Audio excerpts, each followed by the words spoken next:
Oh, so nails or not? Nails. That's what I thought. Yeah, Acrylic nails. I'm still using the thumb pick. I've been getting away from the thumb pick a little bit lately, but but I'm still. I've been using acrylic for quite a while. Yeah, you do them yourself? Yeah, no. Okay. I go to my wife's nail lady. Okay. At a place called Lovely Nails, and okay. She just applies the powder and puts them on, and actually I got one lifting here. It's not good.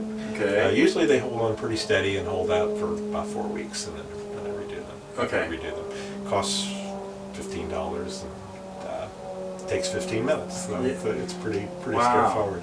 I could do them myself, and occasionally I'll repair them myself. Okay. You can just get stuff at the drugstore and put it on, but she's so good.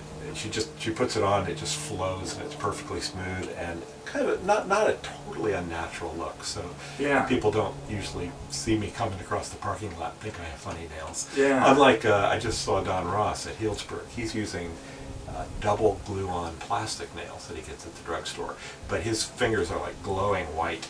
You can see him from across the room and go, "What's with that guy's nails?" Yeah. I hope these look relatively natural, Yeah. unless somebody looks real close, they don't think they're too funny. Yeah.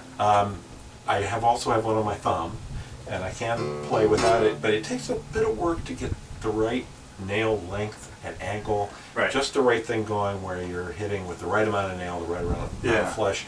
And for some reason, I always just have been using a thumb pick where I don't have to worry about any of that. And the thumb pick versus the nails is pretty close. Yeah. And you probably have a very little small tip coming out of the pick, right? Yeah. That's one thing. So many thumb picks have this thing that like sticks out an inch. And I'm thinking, you cannot play like that. No, in fact, this is a little bit larger than I would like, but I started out using Fred Kelly thumb picks when I first tried. I think he's out of Nashville. He makes them, they're smaller than this. And they're fairly light thumb picks, and they're very comfortable. They're the kind of thing, I tried thumb picks and couldn't use these big clunky things. I finally tried Fred Kelly, and it was just like, oh, this is easy. And it just barely sticks out. But the thing is, they're a little bit thin, and after I got used to it for a while, the tone was a little bit thin. So I started experimenting, and Nationals make one like this, and this is a Dunlop.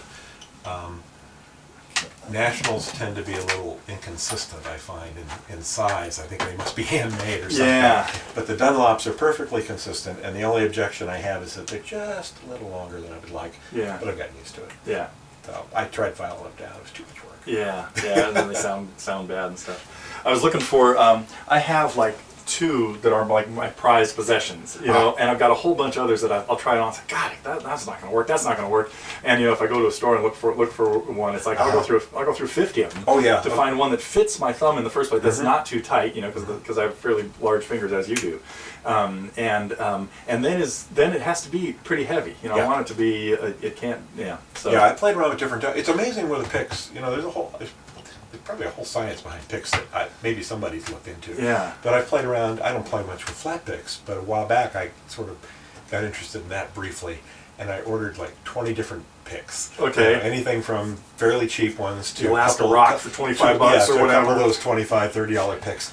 Every one of them has a different tone. Yeah. And everyone, they probably all can sound good depending on what you're trying to do with them. But so there's sort of an intersection of technique and the style of the pick. So you really have to find what works for you and work with it a little bit. And I think the same's true with thumb picks. Yeah. There are different materials and different sounds. But I'd like to get away from it because you have a lot more, you just have a lot more options with that. It's easier to snap a string, or you can actually play with just the flash. That's the thing, I keep my thumbnail at a certain length, and it lets me play with it heavily, or gosh, I need new strings, but or without it at all. Right. It doesn't allow for using the nail and muting very well at the same time. Like that's what I need. That whole Travis thing, Big Bill Brunsey which kind I of don't play something. like much, but when I went to the thumb pick, I went, oh, that's how right. Yeah, so you can't. Yeah. You can't. Now much harder. Yeah. Or just need a nasty callus. But it just naturally puts your hand in the right position for that style. So you sort of understand where that style came from. Yeah. And why they call it thumb picking sometimes.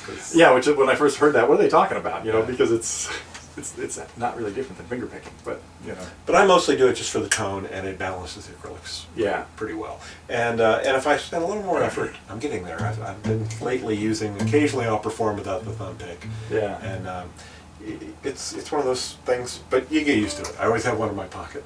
Yeah. Yeah, I'm really tempted. I just over the last like month or two, my nails have just been going really bad, and I'm thinking, oh, maybe it's time. It helps by being consistent. Right. I mean, just it always gives you a consistent tone. Other than that, you know, like nails, they do grow out, and so you sort of have to keep an eye on both the shape and the ramp Yeah. of them, and the length. And there's no right length. It's kind of funny. I'll file them down really short and go, oh, this is really nice. I'll get a little warm, fleshier tone. Mhm. And then they start growing out, and I'll be going, this is really nice. I Nice, got more yeah. nail now. And then at some point I go, wow, this is way too long. But I've seen people, Ed Gerhard is an example of a guy, I think he these days has them shorter, but he used to have unbelievably long nails. I remember dragon to lady match his hair or nails. something. And one time I was watching him play and realized that he was almost like, his hand motion was a little strange. He was kind of pulling out. And I realized he was almost bowing the string with the side of his nails. Oh, wow. So there's these different techniques you can use depending on, Wow. on what you're doing. But you do have to adjust your technique a little bit, you know, Yeah. for whatever you're doing.